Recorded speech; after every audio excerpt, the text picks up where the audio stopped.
Aleluya, gloria a Dios. Bendecimos y exaltamos el nombre que es sobre todo nombre. Y queremos, ¿verdad?, siempre reconocer al único que es digno y merecedor de toda la gloria, aquel que vive por los siglos de los siglos. Vamos a pedirle dirección al Espíritu Santo en esta hora, que Él nos guíe y que solo su palabra sea nuestros labios para hablar sobre el propósito que Él tiene para nuestras vidas. Padre, te bendecimos y te exaltamos y te damos a ti, Señor, la gloria, porque tú eres el único digno y merecedor de recibirla. Queremos ser, Señor, un pueblo que cada día podamos caminar en tu voluntad. Y si en momentos, Señor, hemos fallado, rogamos que nos perdones en el nombre de Jesús. Perdónanos. Queremos en todo tiempo, Señor, levantar manos santas, sin ira ni contiendas, Señor. Y cada vez, Señor, que nos acercamos a ti, Señor, que nuestra oración, nuestra súplica sea oído por ti, Padre. Te lo rogamos en el nombre de Jesús, y que bendigas a todos los presentes y aquellos que están mirándonos por medio de esta transmisión. Señor, bendícelos, guárdalos, sean prosperados, enriquecidos con tu Santo Espíritu, Señor, llenos de Él cada día. Te lo rogamos en el nombre de Jesús, tu Hijo amado. Amén. Abra su Biblia, por favor, en el Evangelio de Mateo, en el capítulo 12, versículos 31 y 32.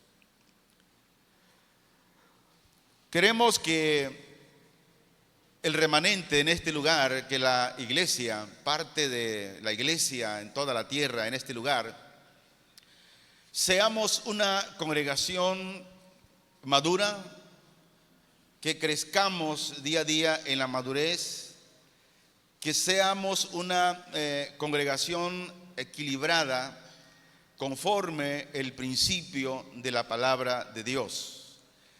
Y es importante que el pueblo conozca toda la verdad de lo que Dios nos ha dejado en su palabra.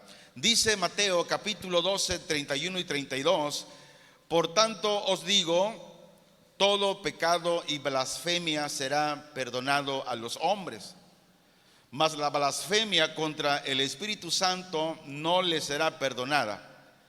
A cualquiera que dijere alguna palabra contra el Hijo del Hombre le será perdonado, pero al que hable contra el Espíritu Santo no le será perdonado, ni en este siglo ni en el venidero. El propósito de la palabra de hoy es llevarlo a conocer cuáles son las consecuencias de pecar deliberadamente. Muchas veces el cristiano se hace esta pregunta: ¿un cristiano verdadero puede blasfemar contra el Espíritu Santo? Y hay muchas dudas que algunos tienen sobre este tema. Y el tema que le puse hoy, le puse por nombre el pecado imperdonable.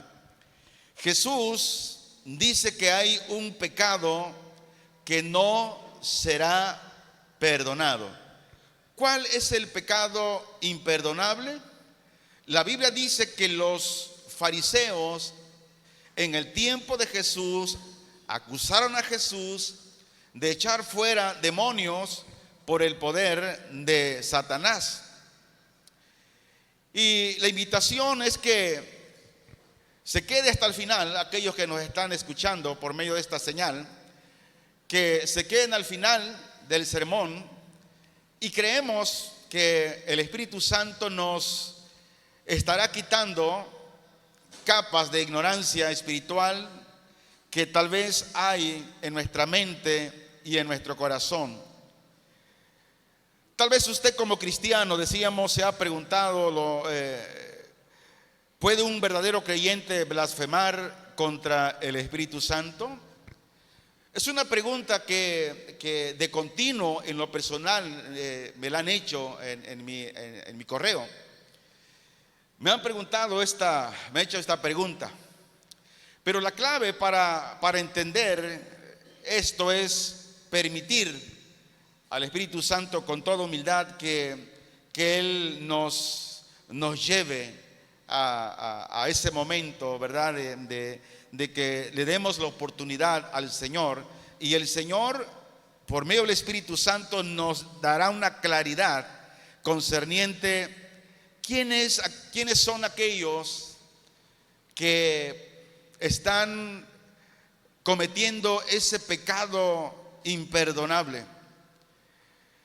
Y la pregunta es: ¿por medio de qué echaba fuera los demonios Jesús? Dice que Jesús los echaba fuera por el poder del Espíritu Santo. Y la pregunta es: ¿por qué y para qué lo hacía? Que con esto Jesús dice que lo hacía para demostrar que el reino había venido sobre las personas. Y mismo Jesús habla en Mateo 12:28, dice: pero si yo por el Espíritu de Dios echo fuera los demonios, ciertamente ha llegado a vosotros el reino de Dios. Ahora Jesús estaba en medio de los fariseos y el reino de Dios había llegado a los hombres. Pero ¿qué pasaba? La Biblia dice que los fariseos se envanecían de su conocimiento teológico que ellos tenían, porque ellos conocían toda la ley, ellos conocían la Torá, conocían todo. Ahora ellos, aunque conocían toda la teología del Antiguo Testamento, pero no se habían dado cuenta que el reino de Dios había llegado y que estaba en medio de ellos. Y cuando Jesús empezó a curar, en lugar de regocijarse por la curación, por la sanidad del hombre, ¿qué hicieron ellos, los fariseos? Estos dice que acusaron a Cristo de estar en alianza con Satanás. ¿Y qué fue lo que Cristo les dijo? Mateo 12:29.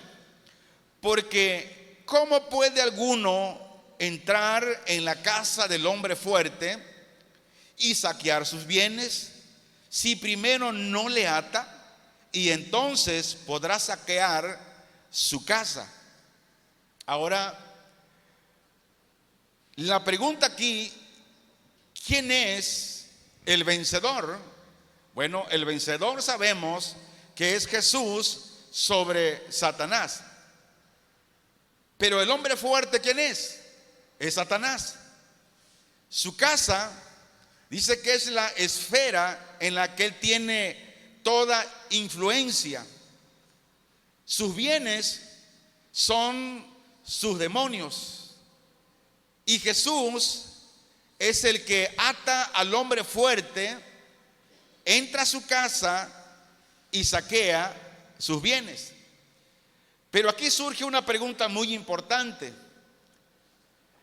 ¿está totalmente atado a Satanás? La respuesta es no. Si Satanás estuviera atado completamente, no estuviéramos viviendo todo lo que estamos viviendo, lo que miramos.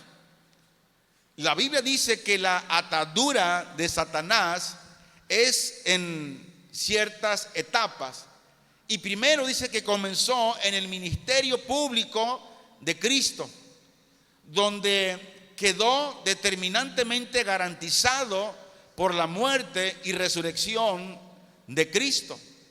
Pero será mayor grado su atadura durante el reinado milenial del Rey, cuando Cristo establezca su reino en la tierra por 1000 años. Vamos a comprobarlo.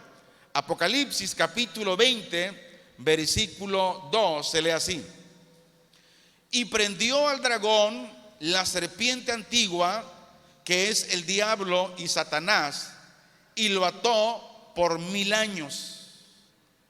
Durante ese tiempo, esos 1000 años, dice la Biblia que el Señor Jesús ató a Satanás. Ahora, escuche esto. No sé si usted ha escuchado, ¿verdad?, de que a veces las oraciones de muchos cristianos dicen: yo te ato, Satanás, en el nombre de Jesús. Y la pregunta es la siguiente: ¿podrá un cristiano atar a Satanás? La respuesta es no. Pero por la falta de la enseñanza correcta, muchos cristianos en las reuniones de oración están orando y están atando a Satanás, mientras que la Biblia dice que el único que lo puede atar es Jesús. Y luego dice: y prendió al dragón, la serpiente antigua, que es el diablo y Satanás, y lo ató por 1000 años. Pero al fin, este ser maligno, el diablo y Satanás, dice la Biblia que será eternamente echado al lago de fuego. Pero ¿cuándo será eso? Apocalipsis 20:10: y el diablo que los engañaba fue lanzado en el lago de fuego y azufre, donde estaban la bestia y el falso profeta, y serán atormentados día y noche por los siglos de los siglos. Ahora quiero decirle que actualmente el diablo no está atado. ¿Por qué? Porque él sigue ejerciendo un poder considerado, pero aclaro, el poder que solamente Dios le permite. Él no puede hacer más de lo que Dios no le permita. Pero él aún no está atado. No está atado completamente. Está atado en la situación, si lo vemos de esta manera, en que no puede ir más allá de lo que él quiera hacer. Es como, voy a hacer una comparación. Satanás es como un perro encadenado. El Señor lo tiene con cadenas y Dios le permite hasta dónde él puede llegar para hacer daño a alguien. Más no puede. Entonces, el diablo no está totalmente atado. Él sigue haciendo de la suya. Pero su sentencia, de acuerdo a la Biblia, ya está decretada, ya está decidida. Y la Biblia dice que su tiempo es corto. ¿Por qué razón? Porque en cualquier momento el arrebatamiento de la iglesia se dará. Y el diablo sabe que su tiempo está más corto que antes. Ahora, ¿cuál es el problema principal con la blasfemia del Espíritu Santo o el pecado imperdonable? Es la incredulidad endurecida y una incredulidad voluntaria, que a pesar del claro testimonio que el Espíritu Santo da todos los días, y que el ser humano mira la gloria de Dios, mira lo que Dios está haciendo, lo que Dios está declarando con la palabra, y que su misma palabra se está cumpliendo, pero el hombre sigue siendo incrédulo. Ahora mire, esta escritura que voy a leer hay que ponerle mucha atención. Hebreos capítulo 6, versículo 4 al 6, se lee así: porque es imposible que los que una vez fueron iluminados y gustaron del don celestial y fueron hechos partícipes del Espíritu Santo, y asimismo gustaron de la buena palabra de Dios y los poderes del siglo venidero, y recayeron, sean otra vez renovados para arrepentimiento, crucificando de nuevo para sí mismo al Hijo de Dios y exponiéndole a vituperio. ¿De quiénes se está hablando aquí? Estos versículos han sido mal interpretados, y el arminianismo lo interpreta de esta manera. Dice que aquí está hablando de aquellos que fueron salvos, pero que después se regresaron otra vez al mundo. Para ellos dice que aplica esta palabra que dice: porque es imposible que los que una vez fueron iluminados y gustaron del don celestial y fueron hechos partícipes del Espíritu Santo, y que asimismo gustaron de la buena palabra de Dios y de los poderes del siglo venidero, y recayeron, sean otra vez renovados para arrepentimiento, crucificando de nuevo para sí mismo al Hijo de Dios y exponiéndole a vituperio. No, pero aquí no está hablando de alguien que fue realmente salvo. Aquí está hablando a tres grupos de personas. El primer grupo habla a judíos que estaban en la congregación y que gustaron, porque aquí no dice que, dice fueron iluminados. O sea, la palabra de Dios les resplandeció. Y luego dice, y gustaron del don celestial y fueron hechos partícipes del Espíritu Santo. Y aquí, cuando dice que fueron partícipes del Espíritu Santo, no está hablando que ellos recibieron el Espíritu Santo. Cuando dice que fueron partícipes, está hablando que fueron testigos oculares de los prodigios y milagros que el Espíritu Santo estaba haciendo, y aún así ellos no creyeron. Y luego dice, gustaron de la buena palabra de Dios y los poderes del siglo venidero. O sea, todo lo que el Espíritu Santo hizo en testimonio, ellos estuvieron ahí. Pero el 6 dice, y recayeron, sean otra vez renovados para arrepentimiento. O sea, esta gente que fueron testigos del Espíritu Santo, esos judíos que estuvieron ahí en la congregación, que escucharon la buena palabra y vieron todo lo que el Espíritu Santo estaba haciendo, dice, pero nunca quisieron hacer un compromiso real con Jesús. Para ellos, dice, es difícil que sean renovados para arrepentimiento. ¿Por qué? Porque tienen cauterizada la conciencia. Nada los puede convencer ya. Personas que una vez fueron iluminados y han sido partícipes del Espíritu Santo. Hermanos, acuérdense que cuando habla que fueron partícipes, decíamos que fueron testigos. Ellos vieron todo lo que el Señor hizo por medio del Espíritu Santo, que hablaban los apóstoles, los profetas. El Espíritu Santo solo se recibe en el corazón cuando nos arrepentimos y recibimos a Cristo en nuestro corazón. Dice que el Espíritu Santo viene, nos bautiza y nos sella.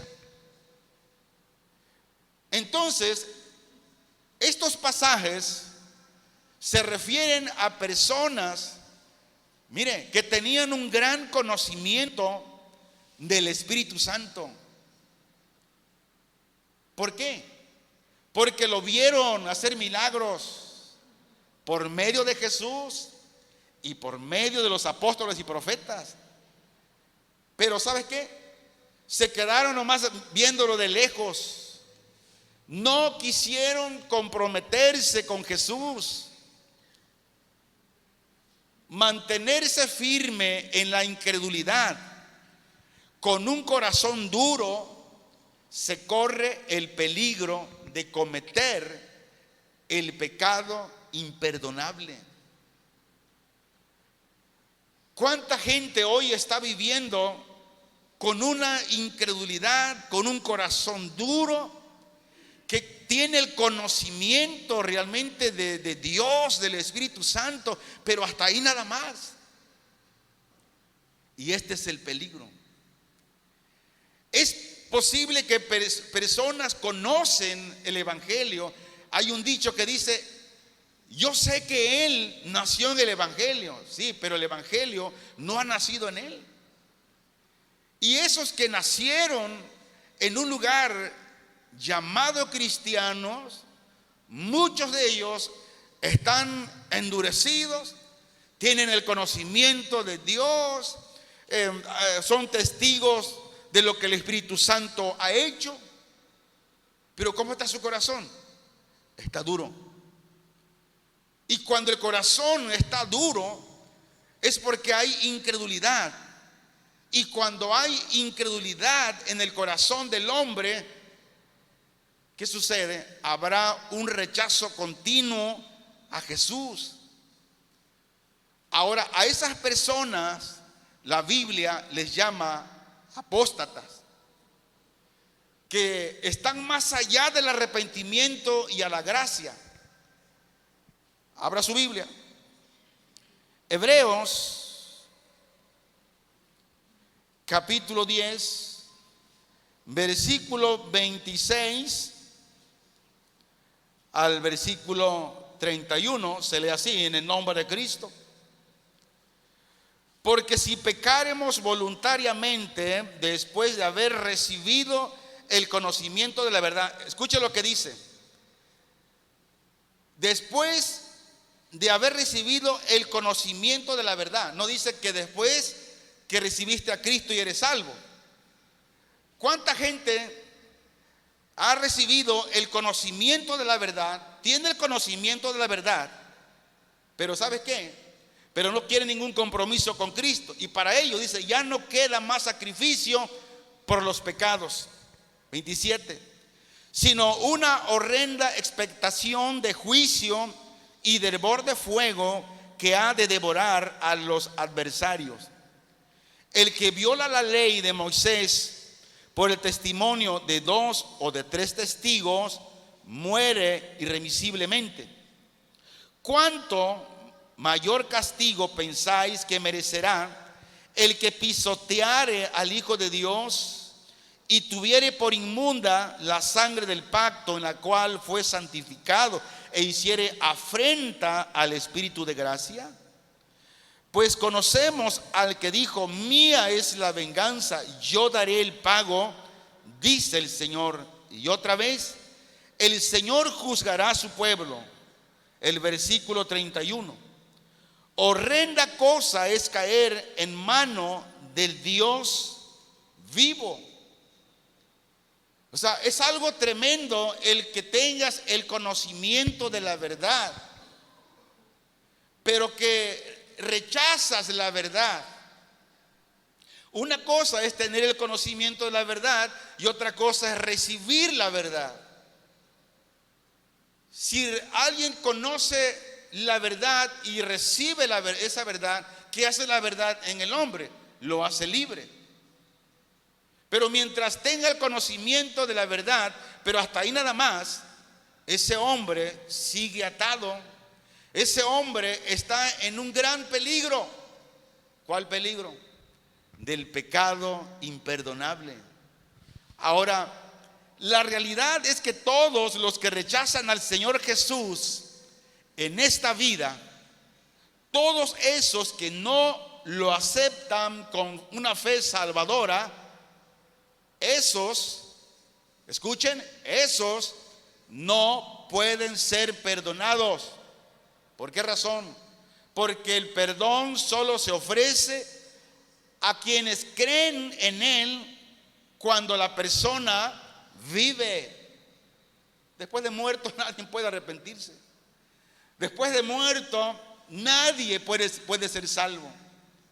Por lo tanto, mire, el pecado imperdonable o la blasfemia contra el Espíritu Santo implica una dureza de corazón definitiva, rechazando a Jesús como su Salvador. Y ahí está el pecado imperdonable. ¿Por qué? Porque hay un corazón endurecido. Ahora, mientras está con vida en la tierra, pero hay un rechazo impentinente, otra palabra, contumaz o obstinado,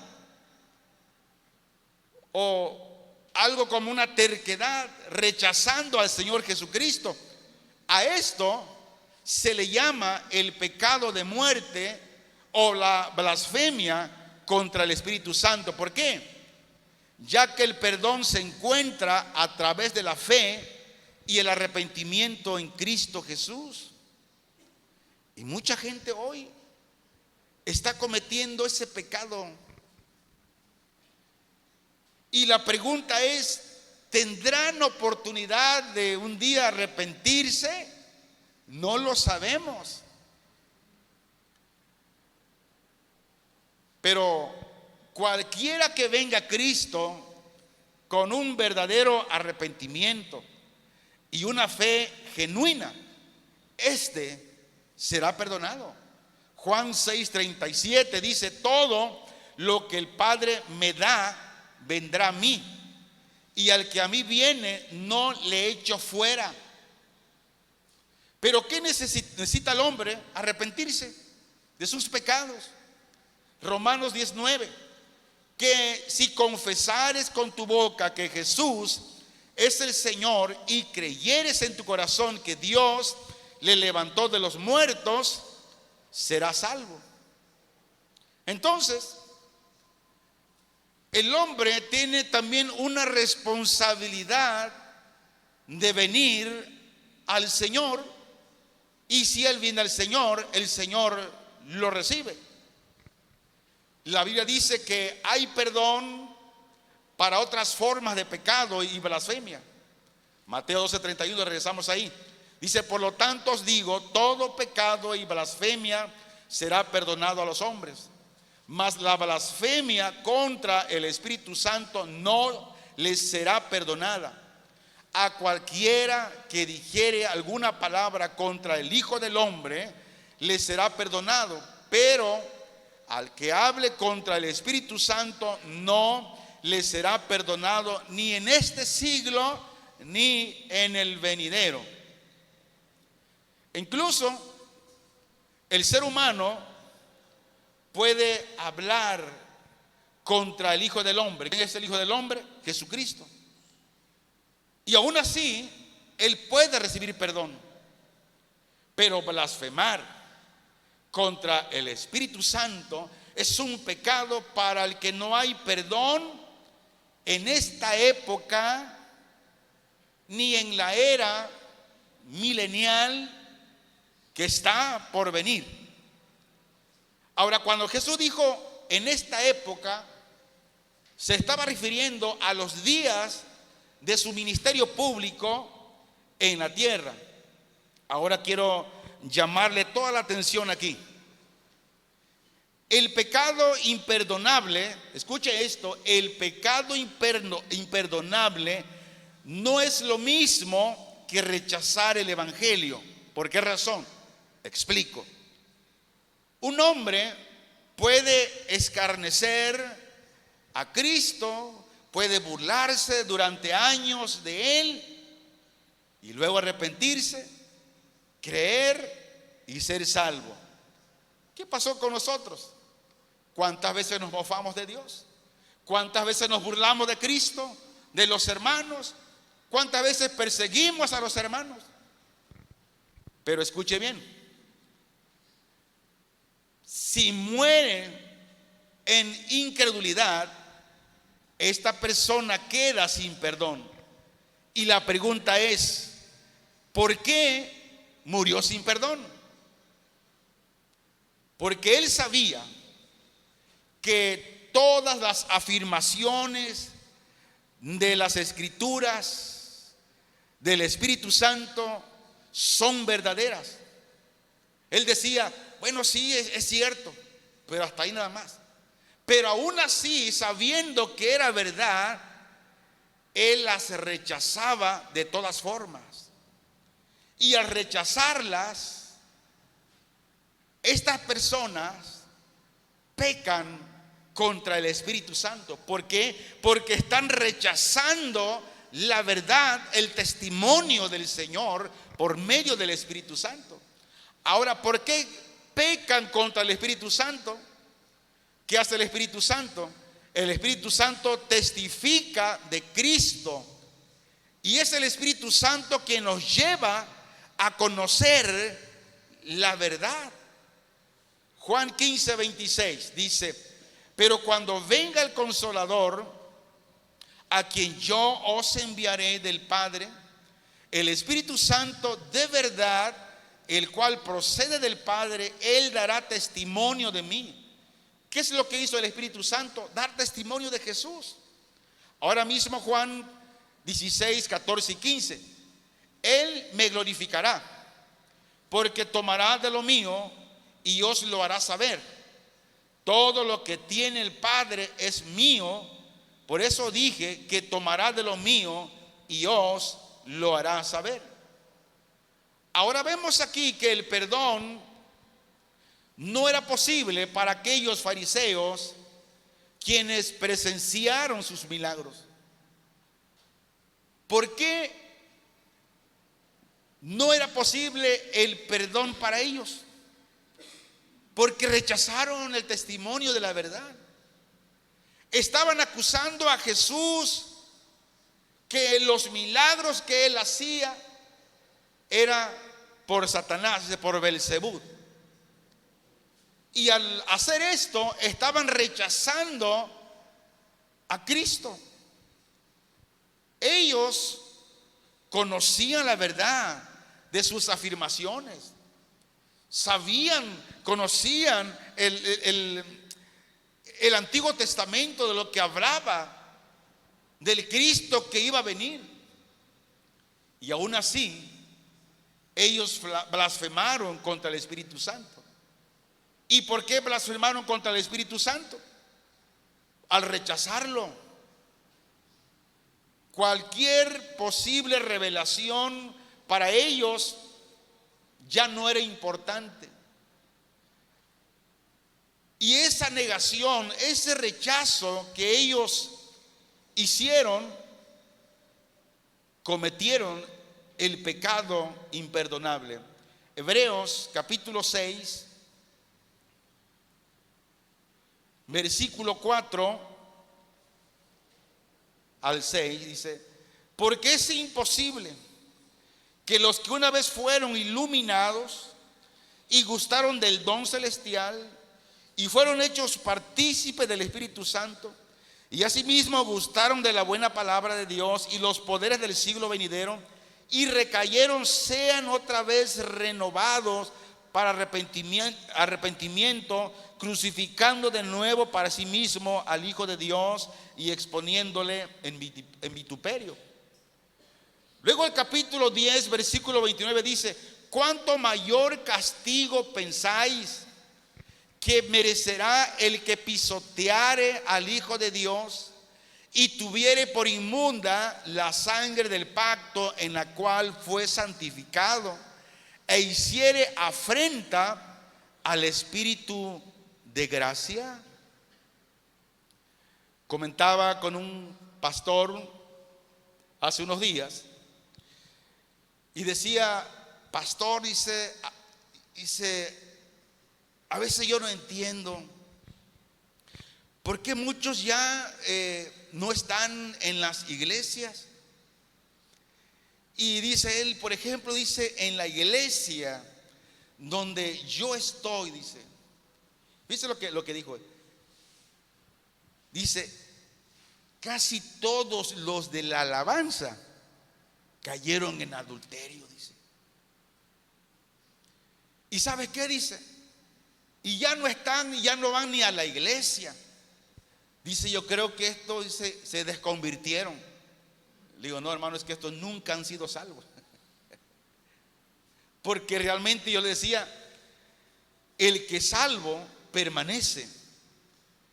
Y una de las señales de la verdadera salvación es que ese ser humano, ese creyente, ese cristiano vive en santidad todos los días.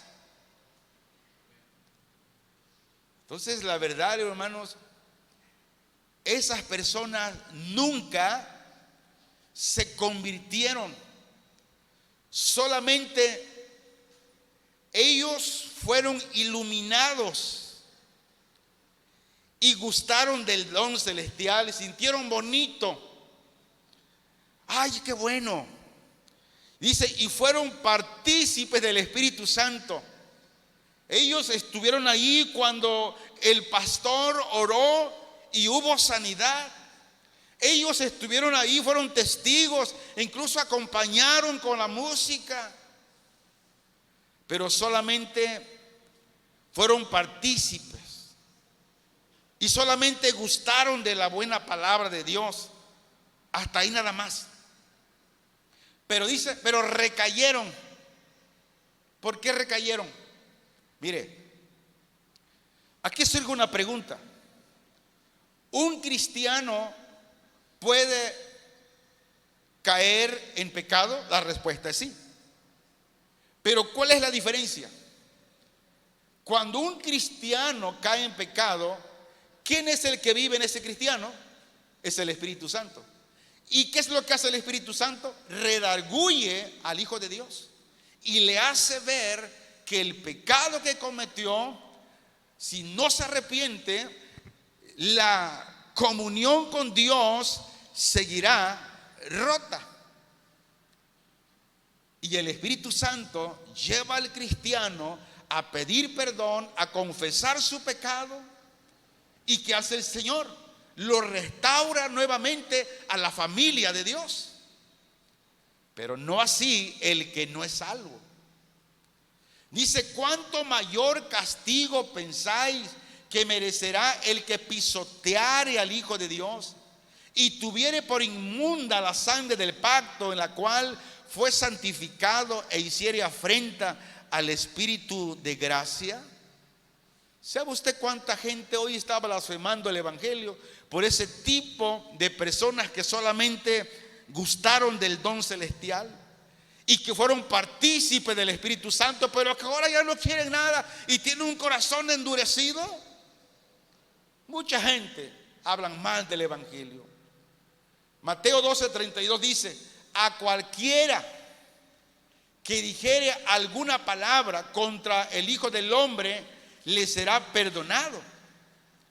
Por ejemplo, mire, alguien que nunca ha sido expuesto a la presencia de Dios y el poder divino de Cristo, este hombre puede rechazarlo por su ignorancia, porque no conoce de él. Y este hombre puede ser perdonado, claro, asumiendo que este hombre incrédulo, después que conoce la verdad, tiene el conocimiento, él procede del arrepentimiento. E incluso, mire, en la Biblia encontramos a un hombre muy famoso, un fariseo de fariseo. ¿Quién era? Saulo de Tarso. ¿Cómo era este hombre? Él era un perseguidor de Cristo. Él persiguió a la iglesia de Cristo, pero él pudo ser perdonado por hablar en contra del Hijo del Hombre. Pudo ser perdonado por perseguir a la iglesia, a los seguidores de Cristo. ¿Y por qué lo hizo? lo hizo por su incredulidad, pero esa incredulidad venía por una ignorancia de que no conocía realmente al Señor. Vamos a comprobarlo. Primera de Timoteo, capítulo 1, versículo 13. Dice así: habiendo sido antes blasfemo, perseguidor e injuriador, mas fui recibido a misericordia, porque lo hice por ignorancia en incredulidad. Pero cuando alguien está pecando y pecando y pecando y tiene un corazón endurecido y no recibe nada, rechaza todo, tiene el conocimiento de la verdad, este corre en un gran peligro. Pero todos aquellos, decíamos, que saben que las afirmaciones del Espíritu Santo son verdaderas, pero aún de todas formas ellos lo rechazan. Ponga atención, estos son los que pecan contra el Espíritu Santo, quien testifica de Cristo y nos da a conocer su verdad. Un cristiano genuino, ese jamás va a blasfemar contra el Espíritu Santo. ¿Por qué? Porque él ya es salvo. El Espíritu Santo ya está en él. Él no puede pecar, porque decíamos, el pecar contra el Espíritu Santo o el pecado imperdonable es rechazar la salvación que Cristo ofrece. Quiero dar esta conclusión, mostrándole el principal problema con el pecado imperdonable. Decíamos que es la incredulidad endurecida y voluntaria, que a pesar del claro testimonio del Espíritu Santo, estas personas siguen rechazando al Señor. El pecado imperdonable no es lo mismo que una recaída. Un creyente puede romper la comunión con el Señor por un pecado que cometió, mas sin embargo, este cristiano después él puede ser restaurado a la comunión, a la familia de Dios. Aunque claro, siempre habrá una disciplina por el pecado que el Hijo de Dios ha cometido, porque el pecado es una desobediencia a Dios.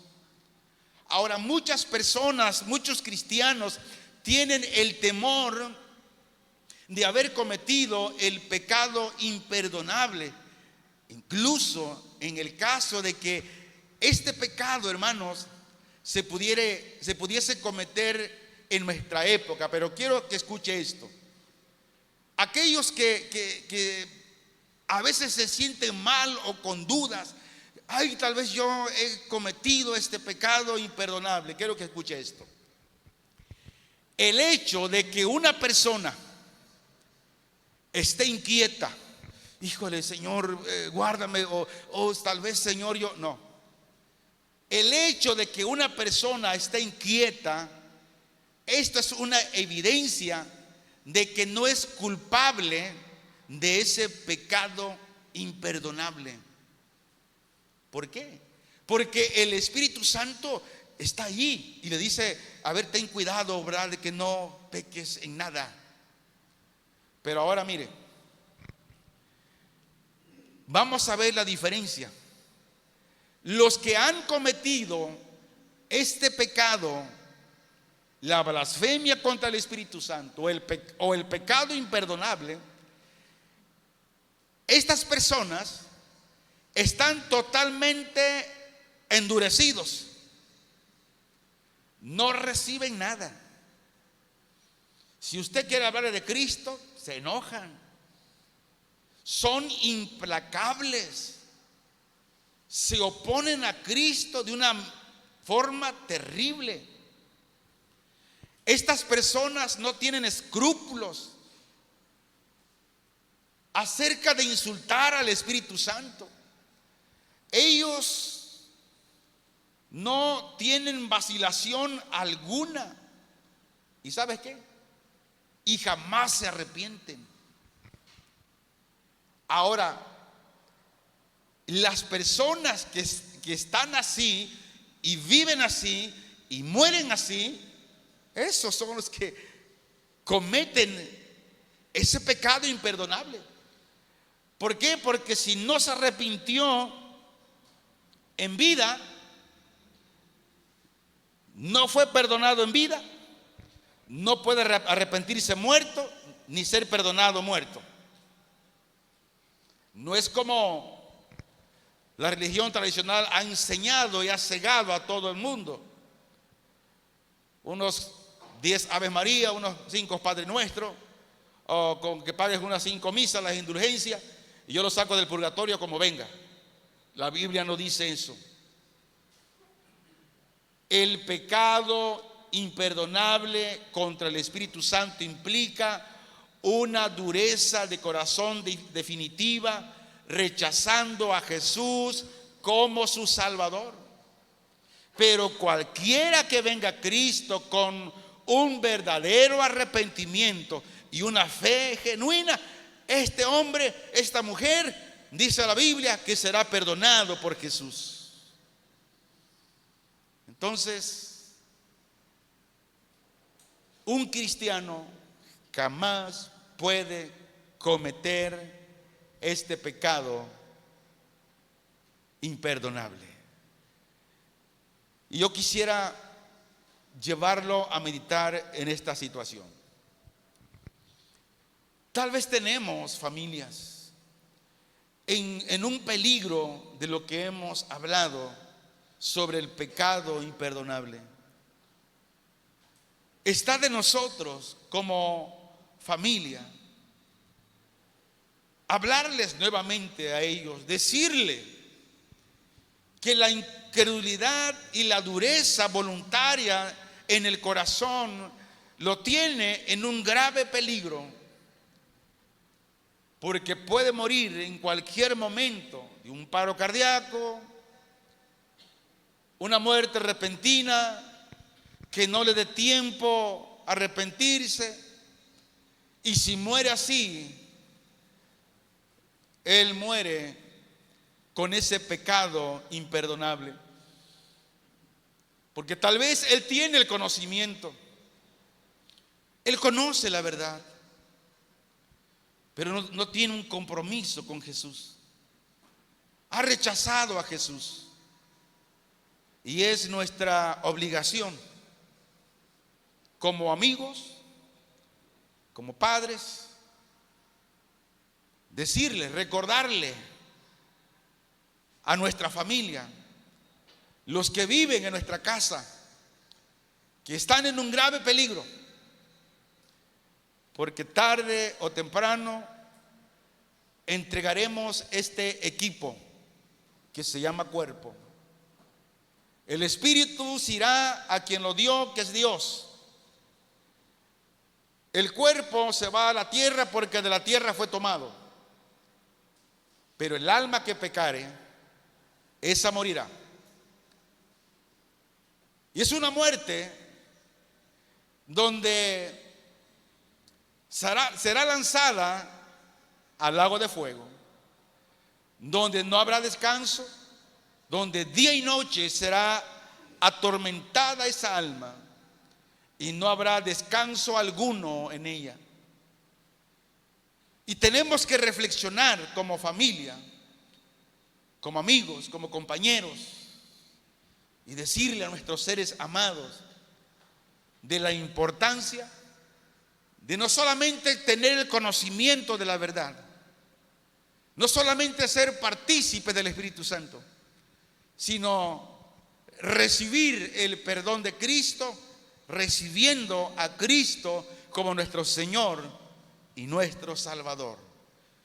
Que esta oración que vamos a hacer, que sea una oración intercesora por todas aquellas almas que caminan sin Dios y sin esperanza. Padre, en el nombre de Jesús, yo ruego por aquellas almas que tienen solamente el conocimiento y la verdad, que gustaron de la buena palabra, que fueron testigos oculares, fueron partícipes del Espíritu Santo en cuanto a su obra, pero que ellos no quieren nada de Él, no quieren nada de la salvación. Hoy intercedemos y rogamos por ellos, que en tu gracia, en tu misericordia, estés obrando para salvación en cada uno de ellos, Padre. Te lo rogamos, mi Dios y mi Señor, en el nombre de Jesús. Y como un remanente, como iglesia en este lugar, nuestro compromiso sea que todos los días estemos intercediendo por el pecador, por las almas perdidas, por aquellos hombres y mujeres que están viviendo en ese peligro de ese pecado imperdonable, Señor. Pero que mientras ese hombre, esa mujer tenga vida aquí en la tierra, tiene la oportunidad de arrepentirse, tener una fe genuina en Cristo Jesús, y Él lo salvará. Es nuestra oración en esta hora, Señor. Salva al perdido. Te lo rogamos, Padre, en el nombre poderoso de Jesús, tu Hijo amado, Señor. Te bendecimos y te exaltamos, mi Rey y mi Señor. A ti sea la gloria por los siglos de los siglos. Amén. Dale un fuerte aplauso al Señor.